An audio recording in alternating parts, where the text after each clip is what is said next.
The Vikings are 4-0. Don't know how. Remember August 14th, Ziggy? Remember that date when J.J. McCarthy, we woke up to news that he was out for the season? Later on in the day, I hop off a plane going to Florida. I check my phone, and Jordan Addison carted off the field at practice, and I just tweeted out, what the F is going on right now? No one had any, what the F is happening? It just seemed like the world was falling apart before the season even started. It was a horrible offseason for Minnesota in many ways, some much, much worse than others. But here we are 7 weeks later, and the Vikings are 4-0. And I've said time and time again, I think Kevin O'Connell and Brian Flores find me a better coaching duo right now in the NFL. And just listen to these statistics. Number 1 in passing touchdowns. Number 1 in interceptions. Number 1 in sacks. 29 points per game. That's 4th in the NFL. Allowing 14.8 points per game. That's 5th in the NFL. I mean, they're blowing people away, and they're destroying good teams. It kind of blows your mind as a Viking fan that this could even be happening, and you want to be cautiously optimistic. But at the same time, with everything you've seen, how can you not jump on board? I'm all in. I really think that they are, at this point in time, the most dangerous team in the NFC, and I'll probably wind up having my heart broken for believing that, but it's clear as day right now, right? You blow my mind. Vegas doesn't think so. We opened as 2.5 point, only 2.5 point favorites on a neutral field versus the Jets. Yeah, that's that whole Rodgers factor, and then they're always going to get juiced. That team stinks, the Jets. Hey, we're great in London. I'm just telling all I'm telling you guys, the Vikings in London, fantastic. We've said it before on the show. It's a lock. We never lose. We're better in London than we are in America. Easily. I'll be on the Vikings. Easily. This is the Vikings. I mean, how could you not be a believer?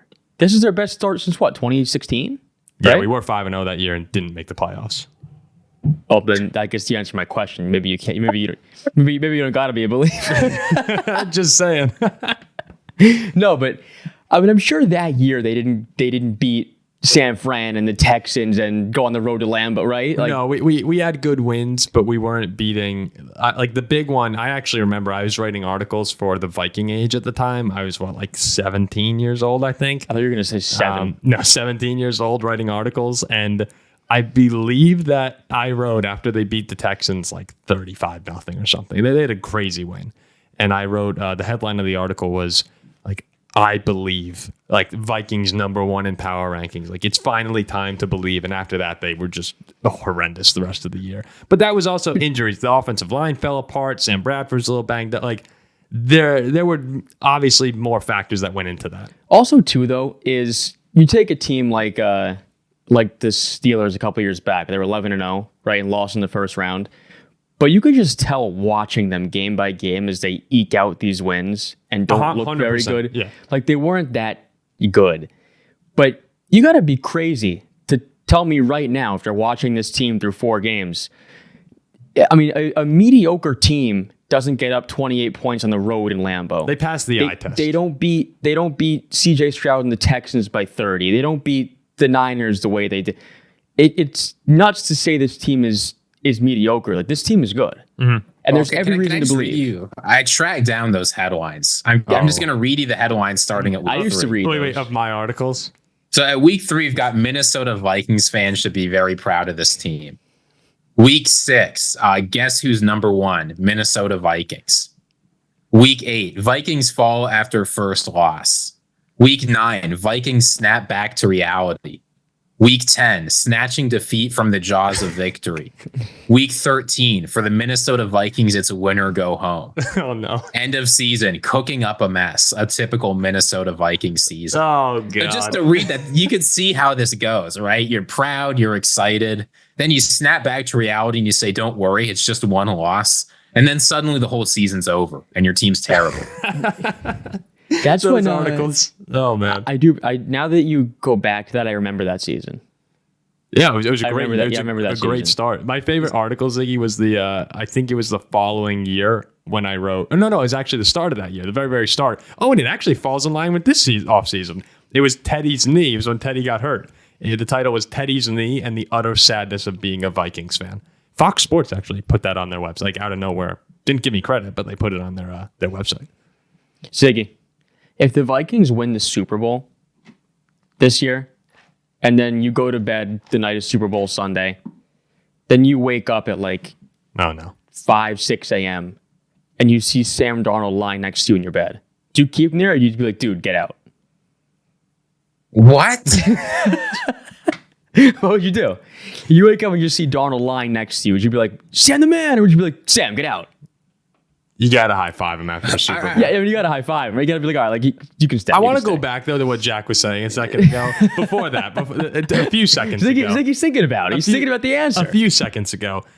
When you were saying that, or I think I said as a follow-up, but they passed the eye test. And that is something that even during the 13-4 year we had 2 years ago with Kevin O'Connell, who, by the way, 13-4 and then playoff run with Josh Dobbs and Nick Mullins after having Kirk get injured, looking the best he's ever looked, followed up by this year with Darnold. Kevin O'Connell can coach. Like, unbelievable. But the 13-4 year, you just saw the defense getting picked apart every game, and you're waiting for them to get better. They never did. That was like, okay, the team's kind of finding ways. There's miraculous. The season was awesome. Miraculous win after miraculous win. But then you saw the Giants go in there and they gave Daniel Jones his $40 million contract. They really did. I mean, Giants fans can blame the Vikings because he threw for 300. He looked like Aaron Rodgers against us.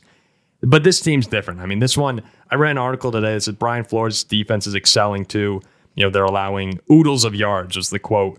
They're a bend, don't break defense, but that doesn't feel like a bend, don't break defense. I kind of disagree with that. Like, this is not a bend, don't break defense. This is a defense that's murdering people in the first half, and then they go and prevent, and teams are giving up a bunch of yards on them. Like, this is not the Texans. No, not the Texans, but like that's what the 49ers did. That's what the Packers did. This is not bend, don't break at all. Like, we can't define it like that. They are crushing teams. And then teams are picking up yards in garbage time. Now, Green Bay got it close in garbage time, but this is not anything close to the 13-4 defense that was allowing 400 yards a game. I mean, this is arguably a top 5 defense in the NFL. I agree. You know the song, there was a one-eyed, one-horn, flying purple people eater. Yeah, that's what the team is like. It is. It's a purple people eater. I watch it when that song plays in the back of my mind. Flores is a lunatic. There was a one-eyed, one-horn, flying purple people eater. The thing about him is last year he was a lunatic because he didn't have any choice. This year, now that he has more options, he's dialed back on the lunacy a bit. He's still willing to do something absolutely crazy and unexpected because it will mess with the opposing quarterback. But that's not the norm anymore. Right, we don't have to blitz on 55% of our plays because we just don't have the guys to operate as defense. And at this point, if you're sitting back and looking at the NFC, I think it's hard to find a team that's more complete than the Vikings. They've got a top-level offense. They've got a close to top-level defense that can consistently generate pressure in big plays. And if you're the most complete team in the conference, it's very hard to not say you're a legitimate contender. And the only team I think that could be competition for equally complete, the 49ers, we beat them. I would put the Lions in that realm. I think the Lions are pretty complete. I actually think the Packers are too, but those are the 3 teams, right, that we said in the show yesterday. We said the Lions, the Packers, and the 49ers are probably the biggest threats to Minnesota right now. It'll be like 3rd and 12, and Flores will have 9 guys on the line of scrimmage. I'm like, what is wrong with this? What were the odds that 4 weeks in, we're talking about who the biggest threats are to Minnesota in the NFC? Our throats are a bit too red here. Let's move on. It is nuts. It's absolutely crazy. And I just want to say too, Justin Jefferson, dude's unbelievable. Like we know that, but there was another article today. Yes, There's another article that just said the consistency of Justin Jefferson should not be taken for granted. Dude had 6 catches for 85 yards and a touchdown. Some like arguably game-saving plays for the Vikings. And it's just like, yeah, he's that good. Like, he's great. Oh, I mean, this guy's unbelievable. He's the best in the league. No, like the Vikings get off to 28-0 start. Justin Jefferson does basically nothing, and you're just sitting back saying, okay, when's this guy going to get his? Yeah, he's just, I mean, he's the first player since Antonio Gates in 2010 to have 50 or more receiving yards and 4 touchdowns and a touchdown in each game to start the season. Yeah, he's crazy. He's probably the second best I've ever seen behind AB.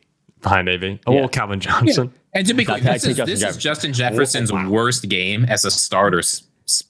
This is probably his worst 4 games first 4 games as a starter since he was a rookie.